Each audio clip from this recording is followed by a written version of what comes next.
Yn y fideo diwethaf, dwi'n dangos i chi sut i creu bwledi yn Google Docs.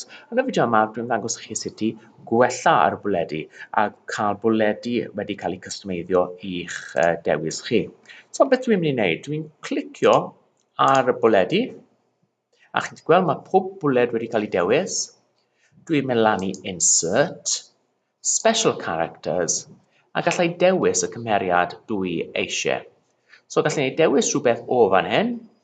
Gallai mynd i chwilio, so gallai chwilio am unrhyw beth, neu gallai tynnu llun fan hyn.